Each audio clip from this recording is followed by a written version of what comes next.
जय श्री कृष्ण भक्तों। भक्तों, गोस्वामी तुलसीदास जी का संक्षिप्त जीवन परिचय। प्रयाग के पास चित्रकूट जिले में राजापुर नाम का एक ग्राम है। वहाँ आत्माराम दुबे नाम के एक प्रतिष्ठित सरयू पारी ब्राह्मण रहते थे। उनकी धर्मपत्नी का नाम तुलसी था।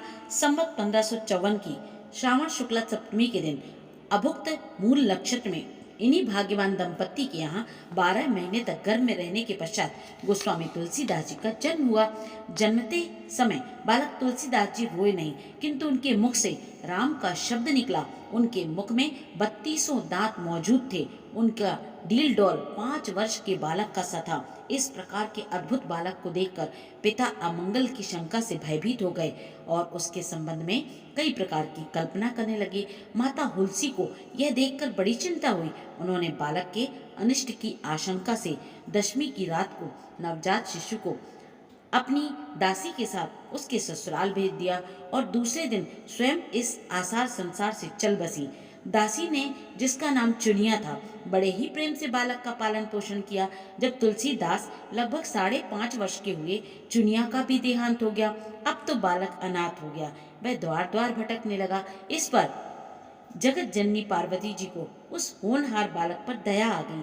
वे ब्राह्मणी का वेश धारण कर प्रतिदिन उनके पास जाती और उसने अपने हाथों से भोजन कराती।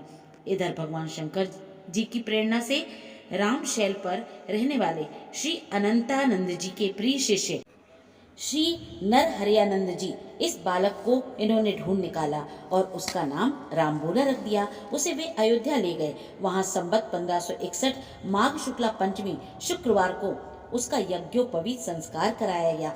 बिना सिखाए ही बालक रामबोला ने गायत्री मंत्र का उच्चारण किया, जिसे देखकर सब लोग आश्चर्यचकित हो गए। इसके पश्चात नरहरि स्वामी ने वैष्णवों के 5 संस्कार करके रामबोला को राम मंत्र की दीक्षा दी। अयोध्या ही में रहकर उन्हें विद्या अध्ययन करने के लिए कहा गया। बालक रामबोला की बुद्धि बड़ी प्रखर थी। एक बार गुरुमुख से जो सुन लेते थे उन्हें वह कंठस्थ हो जाता था। वहां से कुछ दिन पश्चात गुरु शिष्य दोनों शूकर क्षेत्र अर्थात सोरो पहुंचे। वहां श्री नरहरि जी ने तुलसीदास जी को रामचरित सुनाया। कुछ दिन बाद वे काशी चले आए। काशी में शेष सनातन जी के पास रहकर तुलसीदास जी ने 15 वर्ष तक वेद वेदांग का अध्ययन भी किया। उधर उनकी लोक वासना कुछ जागृत हो उठी और अपने विद्या गुरु से आज्ञा लेकर वे अपनी जन्मभूमि को लौट आए। वहां आकर उन्होंने देखा कि उनका सारा परिवार नष्ट हो चुका है। उन्होंने विधि पूर्वक अपने माता पिता आदि का श्राद्ध किया और वहीं रहकर लोगों का भगवान राम की कथा सुनाने लगे। संवत 1583 ज्येष्ठ शुक्ला 13 गुरुवार को भारद्वाज गोत्र की एक सुंदरी कन्या से उनका विवाह हुआ और वे सुखपूर्वक अपनी नवविवाहिता वधू के साथ रहने लग गए। एक बार उनकी स्त्री भाई के साथ अपने मायके चली गई। पीछे पीछे तुलसीदास जी वहां पहुंच गए। उनकी पत्नी ने इस पर उन्हें बहुत धिक्कारा और कहा, मेरे इस हाड़ मांस के शरीर में जितनी तुम्हारी आसक्ति है, उससे आधी भी यदि भगवान में होती तो तुम्हारा बेड़ा पार हो गया होता। तुलसीदास जी को ये शब्द दिल पर लग गए।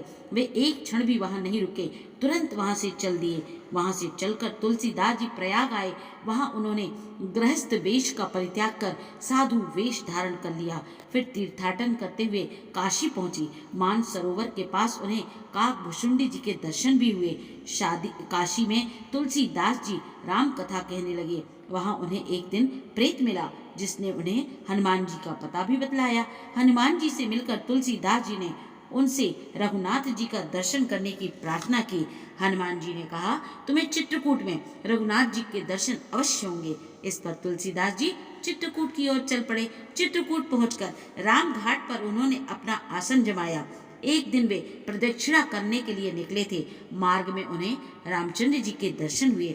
उन्होंने देखा 2 बड़े ही सुंदर राजकुमार घोड़ों पर सवार होकर धनुष बाण लिए जा रहे हैं। तुलसीदास जी उन्हें देखकर मुग्ध हो गए, परंतु उन्हें पहचान न सके। पीछे से हनुमान जी ने आकर उन्हें सारा भेद बतलाया तो वे बड़ा पश्चाताप करने लगे। हनुमान जी ने उन्हें सांत्वना दी और कहा, प्रातःकाल फिर दर्शन होंगे। संवत 1607 की मौनी अमावस्या बुधवार के दिन उनके सामने भगवान श्री राम पुनः प्रकट हुए। उन्होंने बालक रूप में तुलसीदास जी से कहा, बाबा हमें चंदन दो। हनुमान जी ने सोचा वे इस बार भी धोखा न खा जाएं, इसलिए उन्होंने तोते का रूप धारण करके यह दोहा कहा, चित्रकूट के घाट पर भई संतन की भीड़, तुलसीदास चंदन घिसे तिलक देते रघुबीर। तुलसीदास जी उस अद्भुत छवि को निहार कर शरीर की सुध बुध भूल गए। भगवान ने अपने हाथ से चंदन लेकर अपने तथा तुलसीदास जी के मस्तक पर लगाया और अंतर ध्यान हो गए। संवत 1628 में ये हनुमान जी की आज्ञा से अयोध्या की ओर चल दिए। उन दिनों प्रयाग में माघ मेला था, वहां कुछ दिन वे ठहर गए। पर्व के 6 दिन बाद वो एक वट वृक्ष के नीचे उन्हें भरद्वाज और याज्ञवल्क्य मुनि के दर्शन हुए। वहां उस समय वही कथा हो रही थी जो उन्होंने सूकर क्षेत्र में अपने गुरु से सुनी थी। वहां से ये काशी चले आए और वहां प्रहलाद घाट पर एक ब्राह्मण के घर पर निवास किया। वहां उनके अंदर कवित्व शक्ति का स्फुरण हुआ और वे संस्कृत में पद्म रचना करने लगे।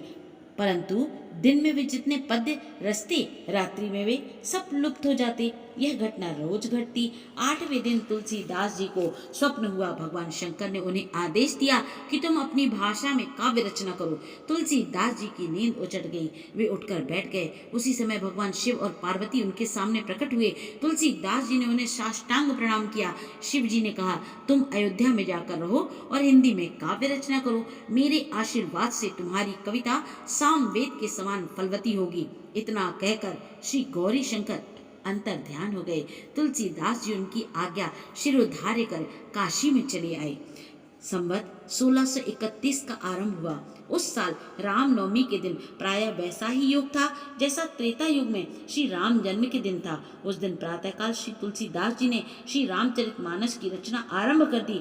2 वर्ष 7 महीने 26 दिन में ग्रंथ की समाप्ति हुई। संवत 1633 के मार्गशीर्ष शुक्ल पक्ष में राम विवाह के दिन 7 कांड पूर्ण हो गए। इसके पश्चात भगवान की आज्ञा से तुलसीदास जी काशी चले आए। वहां उन्होंने भगवान विश्वनाथ और माता अन्नपूर्णा को श्री रामचरितमानस सुनाया।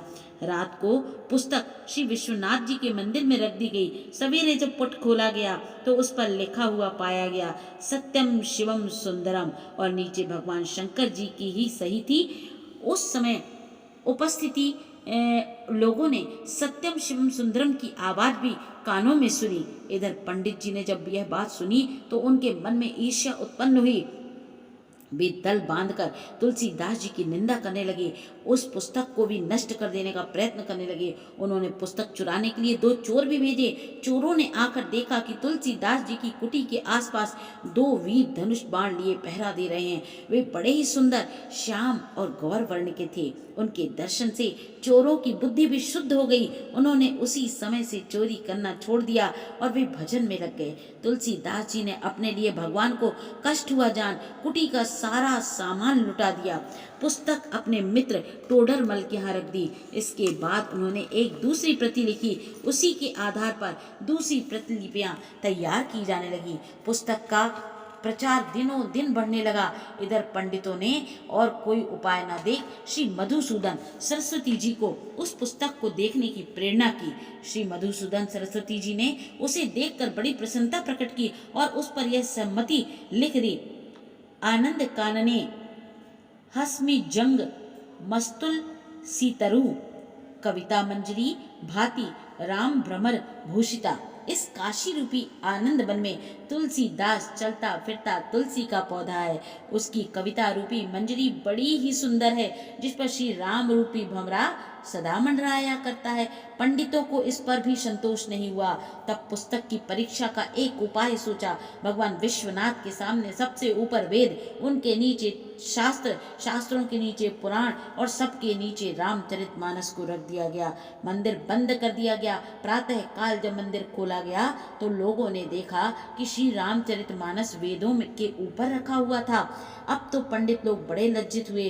उन्होंने तुलसीदास जी से क्षमा मांगी और भक्ति से उनका चरणोदक लिया। तुलसीदास अब 80 घाट पर रहने लगे।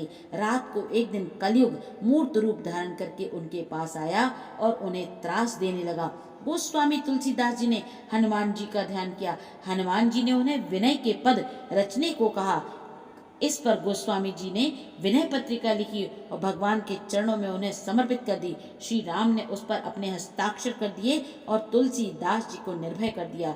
संवत 1680 श्रावण कृष्ण तृतीया शनिवार को 80 घाट पर गोस्वामी जी ने राम राम कहते हुए अपना शरीर परित्याग कर दिया। जय श्री कृष्ण भक्तों, जय श्री राम भक्तों।